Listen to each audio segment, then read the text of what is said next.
pie. So Ooh, scary. I'm not all ghosts, but I'm doing a few other ghost books too. One of the stories that I want to get down on paper, but it's just taken a little bit of time, is about my possession with Robert the Doll. I went through several years of hell, and Really? it was before I understood that there were multiple entities with Robert, and in trying to find things out, things got really dark, and I had multiple attachments, and I ended up I put out a plea on social media begging for help. If, Before that, I thought, oh, I'm Mr. Ghost Guy. I know everything.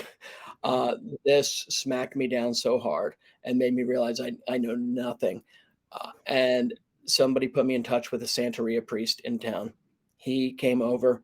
He goes through the house. He goes, David, I'm not getting anything. And this is the night. This is the night after I had been yanked from my bed, which is why I was so terrified. And when he got to the bedroom, he said, there it is. I can't deal with this on my own. And he brought more Santeria priests from Miami, and they didn't charge me anything. They were doing this to help. They did a misa espiritual, spirit mass. And it wasn't like you see in the movies where it was midnight with the candles burning. It was middle of the day with the windows open and the lights on. And they removed dozens of spirits from me that were possessing me. I saw spirits. They introduced me to spirit guides, and I saw them as clearly as I see you right now. It really gave me a different understanding of what's out there. It gave me a taste of it.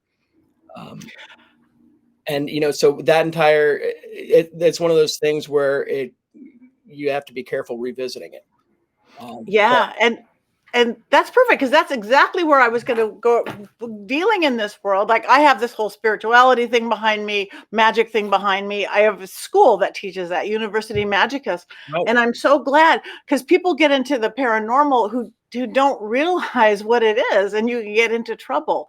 And now people really are knowing you have to have whatever your backup plan is, where you're working within your faith, your religion, your belief system, Santeria, Jesus, whatever that is, know who you're going to call and what you're going to do, it. And we're really starting to teach that. Stefan Brigatti, who's a good investigator, and I are teaching a What If You Have Negative Attachment class next Sunday. I'm actually bringing in my nephew and his wife, who's been fighting negative attachments in their house. I just had them on the first Ghost Adventures house calls, and what it's like to be fighting. I should have you come talk to it too. When you have a possession, when you realize it, when you don't realize it.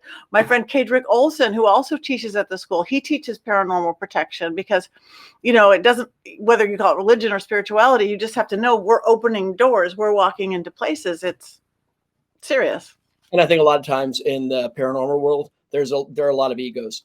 And I think a lot of times when people have the ego, they say, I don't need to do that. They might tell other people, oh, you should cleanse, you should protect yourself. But then when it comes to doing it themselves, they'll think, well, I do this all the time, I don't need to.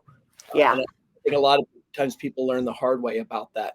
I know I was so terrible at it, and I was giving ghost tours every night. So I was out dealing with different spirits, and it's almost as if the spirits could see that I was more susceptible to them, and they'd come in trying to communicate, but maybe I wouldn't hear them, and then they'd get frustrated. It started causing chaos.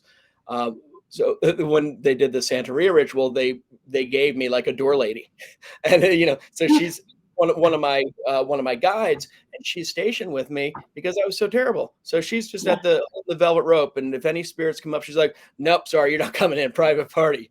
But it's so important for people to cleanse.